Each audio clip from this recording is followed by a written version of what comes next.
guys, welcome to Blue Ridge Online. We're your hosts. I'm Cammie. And this is Josh. So we haven't seen you guys in a little while. I think it's been 2 weeks. 2 weeks, it's been a minute. Yeah, so we're celebrating being back with you with donuts because why not? I think celebration's a big deal. It's fun. Yep, and donuts are great, so yeah, whenever there's an opportunity, I will have a donut. So here we are, celebration time. And we're also out back on our new London campus. Beautiful day. It's gorgeous, change of scenery. It's just nice. Yeah. It's good. I bet you can even hear the birds in the background. So we have been doing a lot of celebrating lately, and what we're celebrating is God's stories. And I would say, and tell me what your thoughts are on this, God's stories are a way that we have often taken a temperature at what God is doing here at Blue Ridge. I dare say always. Always, that's true. It's true. Always, because what better testimony to how God is moving than the lives that are changing because God is moving. And so super confident in that, excited about that, and celebrating that. If you were not here or did not see the live stream this past weekend, you have missed an amazing service. I think it felt to me, it's what I've heard from other people also, it felt like the baptism celebrations, but celebrating discipleship and where God is moving. Yes. And I think for me, the really cool thing was, it's been a season of, I'd say frustration has been a word that we've heard across the board, but this past weekend was so different. And it felt unified, and it felt like we were all turning our heads to the same direction and looking forward as to what God is doing and celebrating the story. It's like we're looking forward, but we're celebrating what's been happening, and we're so in the middle of the process that the stories that we're hearing are only like the first 10% of a story that we would normally tell. Yes. So it's really cool just hearing the convergence and I don't know, there's an energy that like, all right, we're starting to get this vision from God collectively, and we're all kind of focused on the same thing, and we don't really know what it is yet, but you can feel it. Yes, it's excitement, and especially some of the stories that we heard on Sunday, like Talita and Sarah reaching out to young girls in their neighborhood, and then it growing beyond their neighborhood. And Joyce reaching out through her Mary Kay business and ending up baptizing people. And Joyce's story was so good. It's amazing. And so the cool thing for me about these stories is I can do that. Like I can lean into a relationship with one or two people or my kids or my kids' friends. And it is a tangible next step. Yeah, I think for me, it was like, I had this different feeling about where we're going because for me, being here on staff, being a part of what we're doing, it felt like a lot of strategizing and a lot of analytics and I don't know, just like looking deep into what's been going on and trying to get a vision for the future. And so for the first time, I feel like this confidence and this comfort that we are where we're supposed to be based on the God stories that we heard last week. And those are just the ones that we told in a room as big as our two auditoriums at Bedford and New London. There are so many more stories and there are so many more things that God is doing and he's going to continue to do. That it's like what we experienced was just a fraction of what's actually happening. Oh my goodness, tip of the iceberg. And we want to hear more. And so if you guys do have stories, if God is leading you into a dream or vision or into a discipleship relationship with someone, and it's just really exciting for you, we want to hear about it. And so let us know. Shoot us a direct message, leave a comment. You can email us, comms@blueridge.org.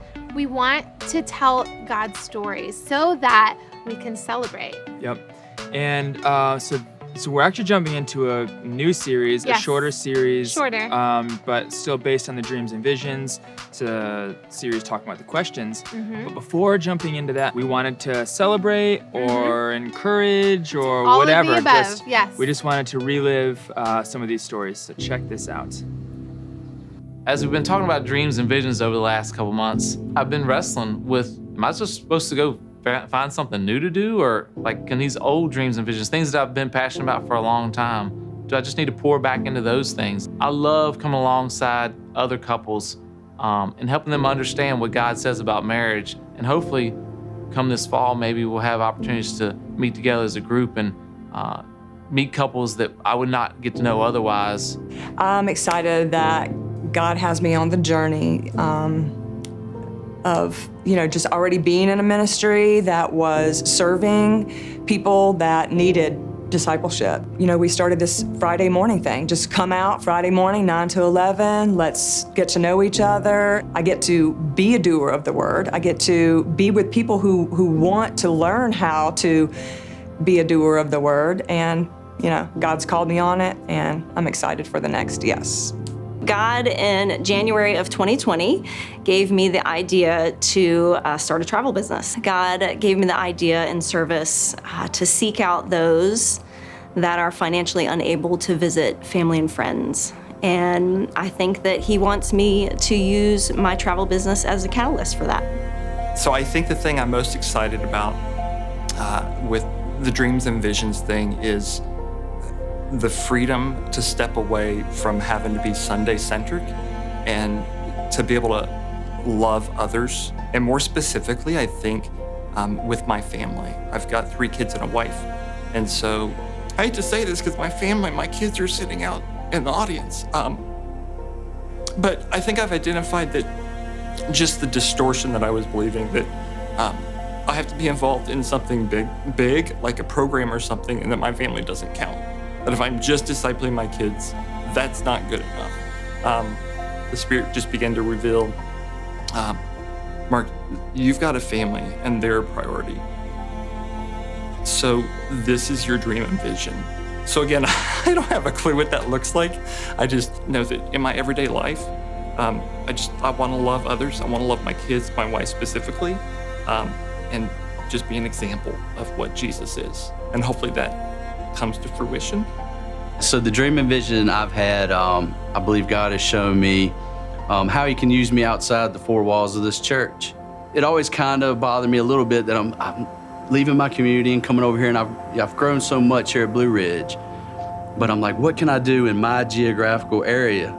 I've been praying for a long time about being able to impact my community, which is about 20 minutes away in Alta Vista, and He's opened up some opportunities. He's opened up an opportunity to mentor and disciple at a veteran center that's opening up down there. And they're going to be helping out with veterans with PTSD and substance abuse issues. And, I feel like that's how God showed me that I can show them Jesus, I think God is teaching me that I can use my platform. There's a lot of opportunities for me to be vulnerable and open with people, and then I'm able to connect with them in that way. I don't necessarily have a dream and vision, but God has been teaching me in all of this that vulnerability is like the key to making relationships, and relationships are the key to making disciples who make other disciples. And so I've just been learning how being open with your community and being vulnerable and being honest about where you're at is just like really healing. I'm really excited that God has called me to enter into the workplace as a mission field. We've formed a little workers worship team at work, and there's 3 of us that we get together every Monday morning before work starts, and the goal being that hopefully we're reaching people who aren't otherwise churched, so to speak, and just being available to talk and go through life with those folks. It's been a blessing for the team, and we're really excited to see where this goes.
This past week, I was part of actually leading a discipleship group that I'm leading in Appomattox.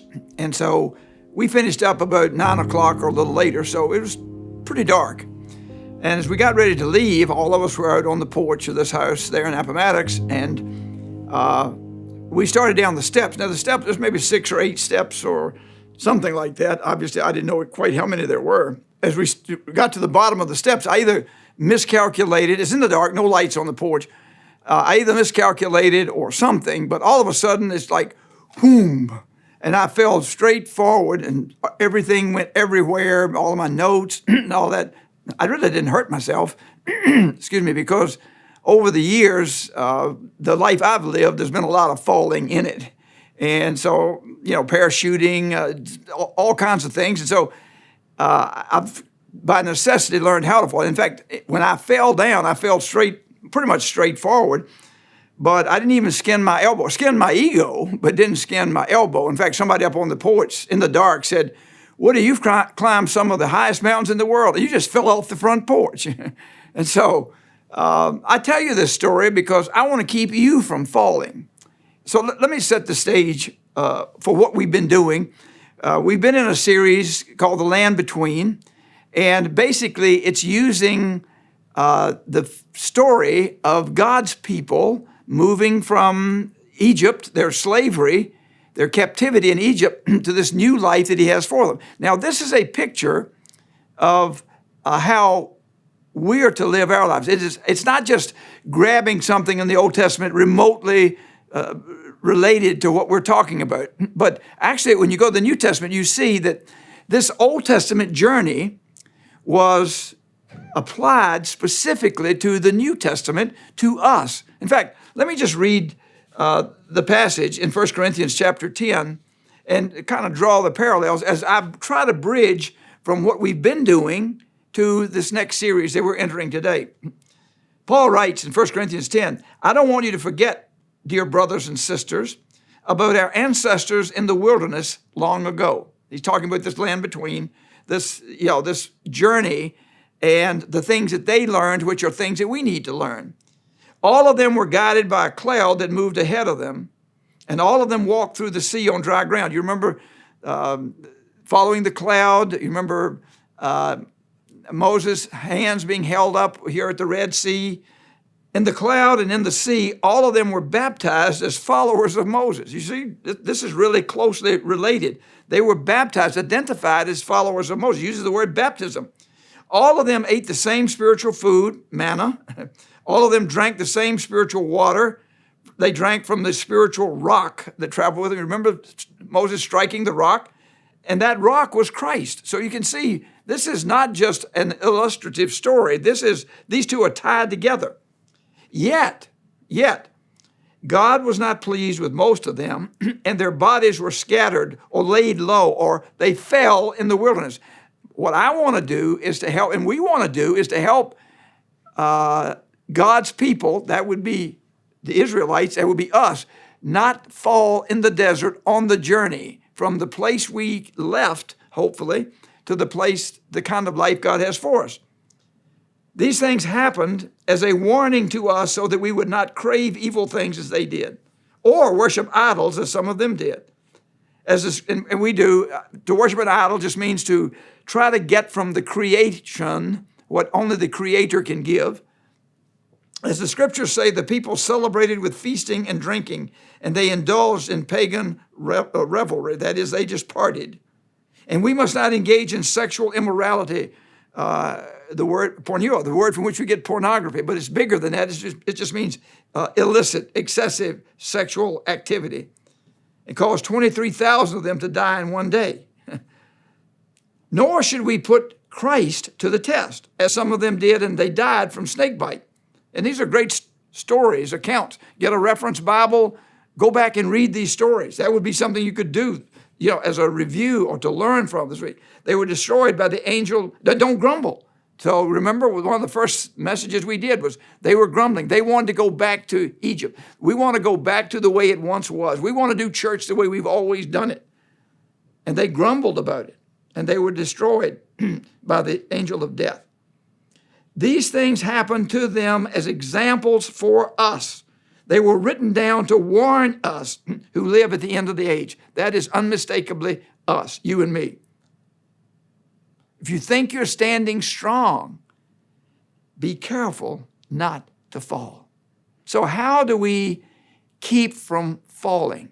And that's what we're going to be spending a lot of time on, or at least this morning. Now, over the next 4 weeks, that's what we've been looking at. That is in the last 10 weeks.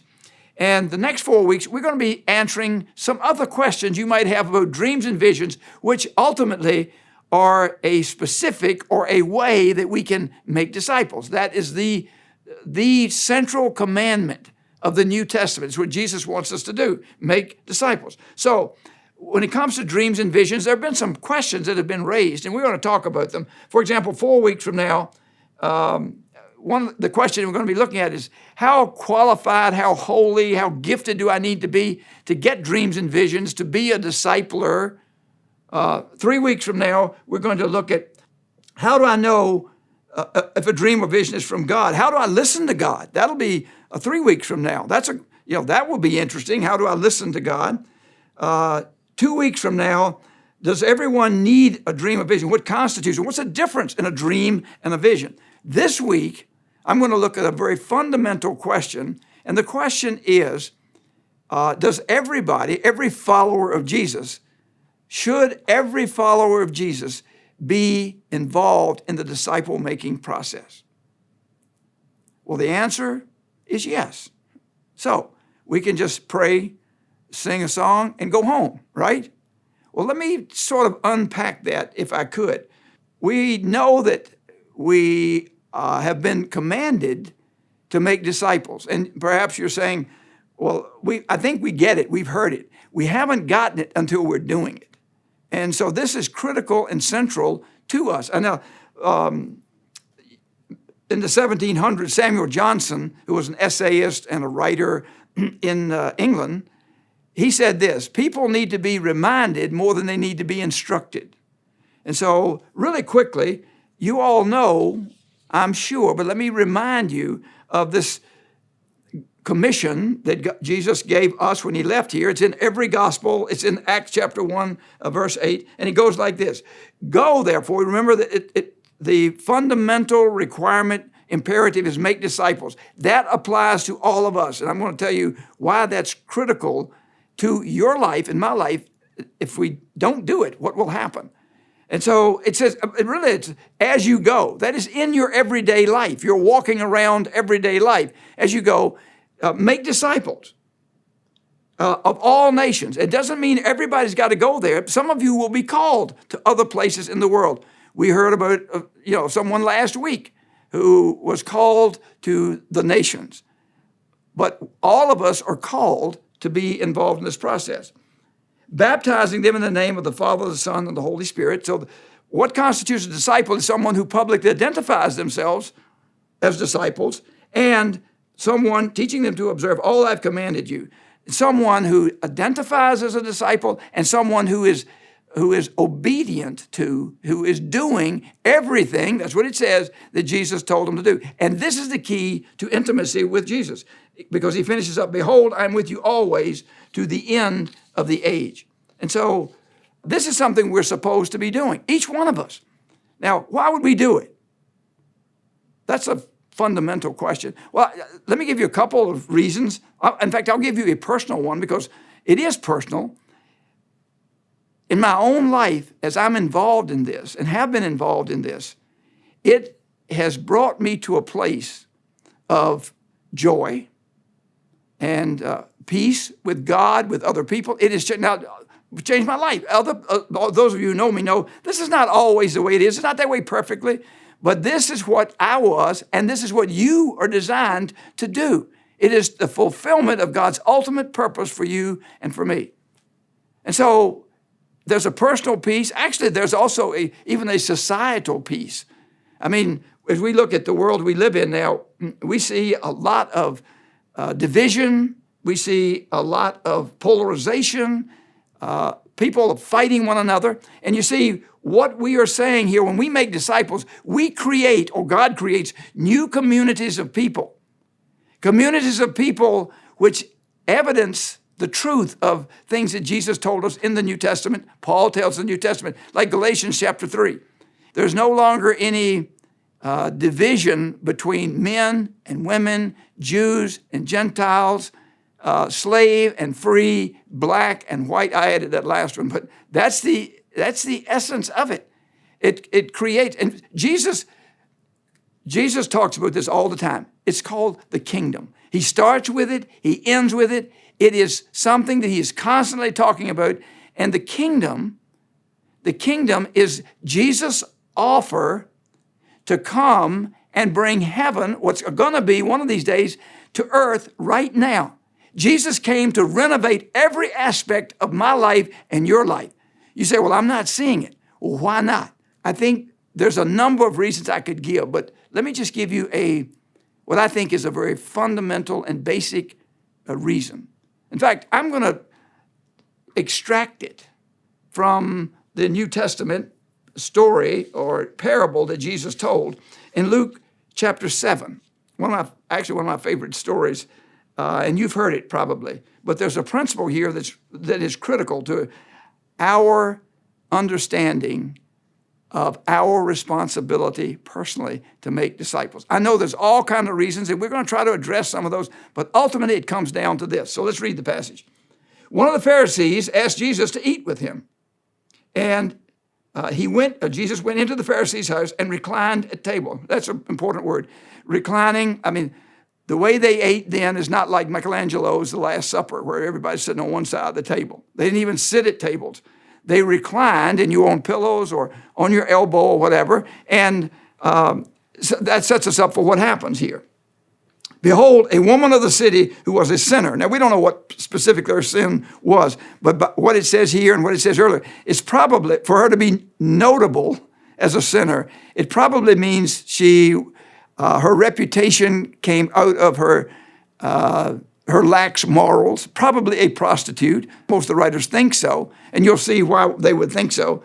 Because why else would how else would, as a woman, would she even be singled out as a sinner? When she learned that Jesus was reclining at table in the Pharisee's house, she brought an alabaster flask of ointment. And so here comes this woman. Now, you need to know, too, that Jesus had some notoriety by this time. This was kind of a big deal, and it would not be unusual for people to come and look through the windows at this well-known Pharisee, one of the most religious, righteous people in Judaism. Jesus is in there, and this woman, I don't know if she's met Jesus before. She certainly heard about him, probably has even encountered him. But when she hears he's in there, in the Pharisee's house, she cannot help but come in. Now, this would be extremely embarrassing for the Pharisee. It would be humiliating for her, but she can't stay away from Jesus. And she brings this alabaster flask. In fact, prostitutes often use these as one of the tools of their trade. And this was very expensive ointment, perfume that she used. And look what she does with it. Standing behind him, Jesus, at his feet, weeping, she began to wet his feet with her tears and wiped them with the hair of her head and kissed his feet and anointed them with the ointment. Now, this is kind of weird for us, but a little backstory here. In Judaism, no respectable woman would ever let her hair down in public. In fact, that was the mark of inappropriate intimacy. That's something a prostitute would do. And I would suspect that this woman, as she came to Jesus, she may be coming out of her brokenness. In fact, I'm pretty sure she was, out of the awareness of her need for him. And as she let her hair down, I suspect that this woman had let her hair down for a lot of men, for a lot of years, for the wrong reasons. But this time, when she lets her hair down, she gets it right. She lets her hair down for the right man, in the right way. And in so doing, enters into a relationship and becomes a model and a lesson for us. Let's keep going with the story. Now, when the Pharisee who had invited Jesus saw this, he said to himself, if this man was a prophet, that is Jesus, he would have known who and what sort of woman this is who is touching him, for she is a sinner. And Jesus answering said to him, Simon, that's obviously his name, I have something to say to you. And Simon says, say it, teacher. A certain money lender, Jesus' story, had two debtors. One owed 100 denarii and the other 50. Now, denarius is basically it's a money unit, which probably was most probably was what a person was paid for a day's work. So you think of what you make in a day, and then you'll get a feel for how much money we're talking about here. This one guy owed this money lender 500 denarii, and the other 50. So it's 10 times as much that they owe. When they could not pay, he canceled the debt of both of them. Now, Jesus asked him, which one do you think would love him more? And Simon answered, the one, I suppose, for whom he canceled the large debt. I think Simon smells a trap here. I suppose it's the one he owed the larger debt. That would just be logical, right? And Jesus said, you have judged rightly. Then turning toward the woman, he said to Simon, do you see this woman? Look at her. I entered your house and you gave me no water for my feet, which is just common decency, dusty roads. You're familiar with the whole foot washing thing. But she has wet my feet with her tears and wiped them with her hair. You gave me no kiss. This is just a kiss of greeting. But from the time I came in, she has not ceased to kiss my feet. You did not anoint my head with oil, but she has anointed my feet with ointment. Therefore, I tell you, her sins, which are many, are forgiven, for she loved much. But he who is forgiven little loves little. What's the principle here? I think it's pretty clear. And that is, that person who is forgiven much loves much. That person who is forgiven or is aware of being not forgiven of much because they're not guilty of much really doesn't love that much. And these two stand in stark contrast to one another. Let me sort of extrapolate. Let me make this a little more specific to what we're talking about here. And the principle that comes out of this would be something to this effect, that our response to God is directly proportional to our love for God. Just as her response was proportional to her love for Jesus, the same thing is true for us. Now, love, as you know, is a very practical thing. As you go through Scripture, like in John 14, 4 different times, Jesus said, if you love me, you will obey my commandments. Love is a verb. It's not a feeling. It is that, but not primarily. You know that if you're married. You know that with your kids. Love is something that expresses itself. And the more we are aware of what Jesus has done for us and in us, the more we love him. Now, let me make it even more specific to this particular case. Basically here, the idea would be applied to this, is making disciples is basically directly proportional to whether you are a disciple or not. Did you hear me? To the degree to which you and I make disciples reflects directly the degree to which we are disciples. Because remember, people who are followers of Jesus, they identify as followers of Jesus, but they also obey everything that he has commanded them. Not perfectly, but they don't hide behind it. They want to obey because they love Jesus. Now, that was true for this woman. And so, if that's true, and it is, how do we enter into that? Well, let me give you an illustration from my own life. Maybe some of you remember some years ago when the GPS first came out. Now it's your phone or it's built into your car, whatever. Don't ask me how that works. But we had a GPS that you stuck up on the dash, and it would have this maybe a British voice or a woman's voice. Or in this case, my wife, Nan, you had to buy it. She bought another voice. It was Mr. T. Now, if you remember anything about Mr. T, I mean, it was funny. It was sort of entertaining. But after a while, I sort of got tired of Mr. T saying to me, turn here, fool. And so eventually somebody broke in our car and stole it. And frankly, I was kind of happy that it got stolen, to be honest with you. But the point is this. You have a voice. We had a voice in the car. But whether we got to our destination depended on whether or not we listened to the voice or trusted the voice. You with me? In other words, a lot of us have Jesus in the car, and we will say we trust him, but we're not going where he tells us to go. It doesn't mean we don't make mistakes. Maybe we turn too soon, too late, whatever. But if we listen to the voice, we'll get to the place we're going. We'll get to the destination. We will not fall in the wilderness. We will not stay in Egypt, in our old existence, but we will get to the promised life that Jesus has for us, which is not just pie in the sky by and by. It's a life which is right here, right now, and it's available to us. Jesus, let me repeat, Jesus wants to renovate every aspect of our lives. But the way that happens is if we listen to the voice, if we do what he says. And what did he say? Well, he said a lot. But the fundamental thing, a basic thing he said is, go and make disciples, who then make disciples, who then make disciples. And so the question for you and me is, are we doing that? How do we do that? Because I'm assuming here that the GPS knows exactly where it's going and is always perfect if we carry this analogy and apply it to Jesus. But there were times when I was, the GPS was telling me where to go, and it would say, turn here. And I would just keep going straight because I knew better. But you know what the GPS would say to me? It would say, recalculating, make a U-turn. Actually, this is a very biblical concept. It's called repentance.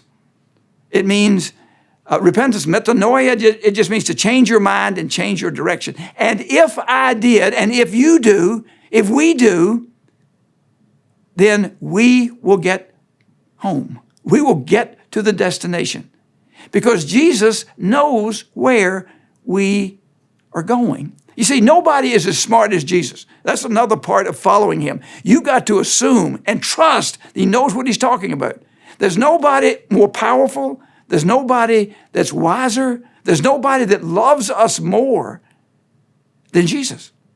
And so if we listen to his voice, if we trust his voice, and by trust, I mean we do what he says.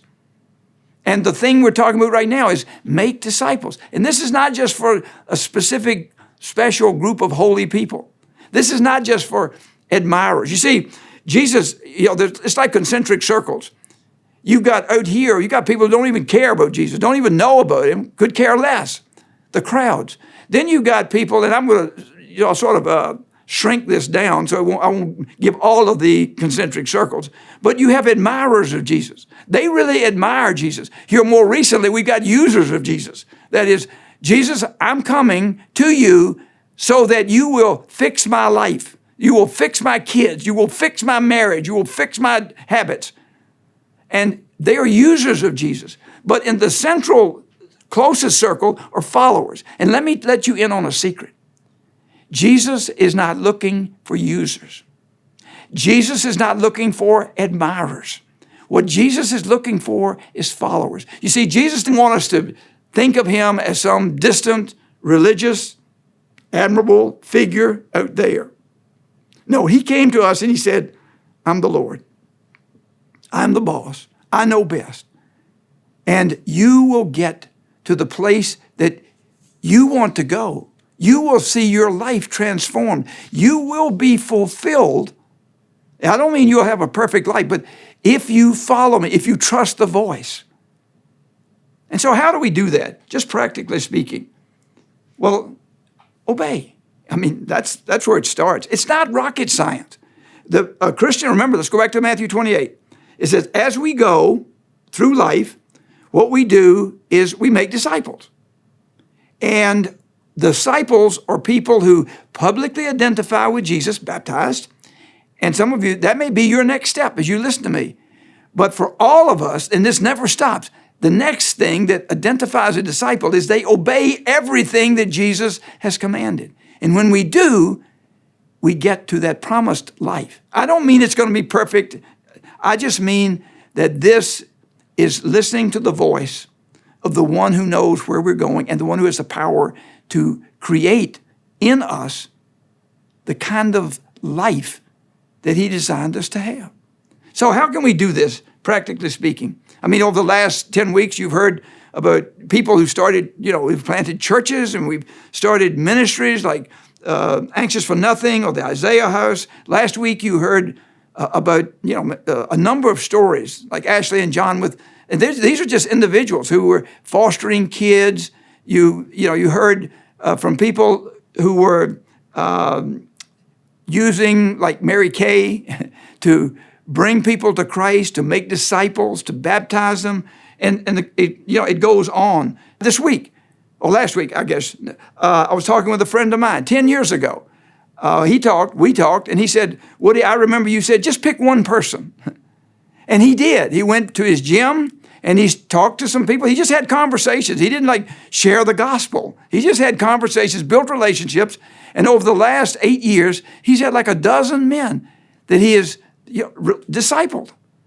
And right now, he just told me, we're going to start a Bible study, one of them with me. We're going to start a Bible study at the gym. One of the other guys, he's got a meeting in his home where he's discipling other people, and the story goes on. This is something for all of us. How can it be for you? Well, let me give you, out of a story of the woman, let me give you a couple of principles. One is, out of her gratitude for what Jesus had done in her life, she obeyed. So as we listen to, sing this last song, two things I want you to be doing. The one thing is, think of something specific that Jesus has done in your life that has changed your life, something that you are grateful for, that your life would have been different if this had not happened. That's the first thing. Gratitude. What is it specifically that Jesus has done in your life which has changed your life? And then the second thing I want you to do, because out of gratitude grows obedience, is to pray. Jesus, give me one name of one person that I can help move one step closer to you this week. Come up with a name, fill in the blank. And then, and maybe, let me just give you one more step. If you can't come up with anything, then I would ask Jesus, because he wants to answer this, and he will answer it. Come up with another question or answer to another question, and that question is, what is it, Jesus, that's hindering me from doing this? And then you can address it, confess it, and you can get started on this journey. Because Jesus doesn't want you, I don't want you, we don't want you to fall in the desert. We want you to make it into that life which Jesus has for you. And the secret, if you will, to it is that you will disciple people, or the degree to which you're discipling people is the degree to which you are already a disciple. This is what Jesus wants. And so as we sing this next song, would you answer those two questions? Jesus, what is it that you have done in my life that I am so grateful for? The way you've changed my life. And the second question is, who this week, what's the name of that person that you want me to help take the next step toward you in discipleship?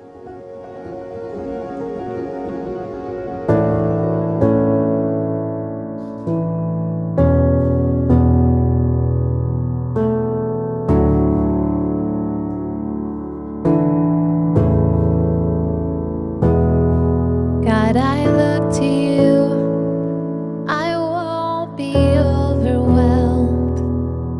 Give me vision to see things like you do. God, I look to you. You're where my help comes from. Give me wisdom.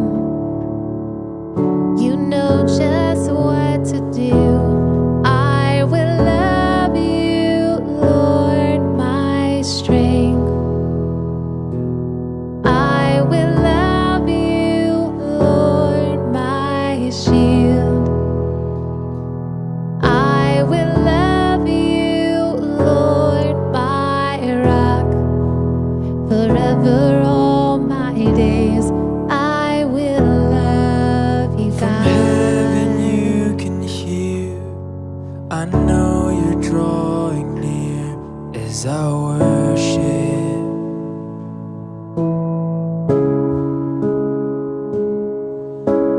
Held within your love, the wind and waves will come, I will stay here. lift my hands to heaven, hear my heart surrendered. I tell my soul again, you are Lord of all. Though the seas are raging, you will speak and tame them. In you I find my rest, you are in control. God, I look to you, I won't be overwhelmed. Give me vision to see things like you do. God, I look to you, you're where my help comes from. Give me wisdom, you know just what to do. I will love you, Lord, my strength. I will love you, Lord, my shield. I will love you, Lord, my rock. Forever all my days, I will love you, God. Forever all my days, I will love you, God. I will trust in only you. No one can add to your perfection. You're the beginning and the end, more than I can comprehend. There is no one like you, no one. I will trust in only you. No one can add to your perfection. You're the beginning and the end, more than I can comprehend. There is no one like you, no one. Hallelujah, our God reigns. No one can add to your perfection. You're the beginning and the end, more than I can comprehend. Forever all my days, hallelujah. Hallelujah, our God reigns. Hallelujah, our God reigns. You're the beginning and the Our end, more God than I reigns. can comprehend. Forever all There my is days, no one like you, Jesus. I lift my hands to heaven, hear my heart surrendered. Tell my soul again, you are Lord of all. Though the seas are raging, you will speak and tame them. You I find my rest, you are in control. And you I find my rest, you are in control. You I find my rest, you are in control. God, I look to you. You're where my help comes from. Give me wisdom. You know just what to do.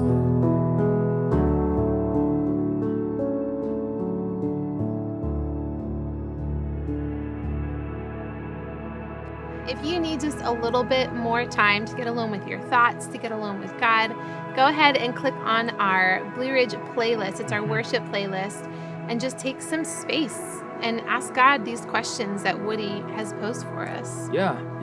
Just we've got a whole playlist laid out of a number of different worship songs. You can choose what ones you enjoy, but just kind of let God lead you in the next moments, and sit in that space. Yeah.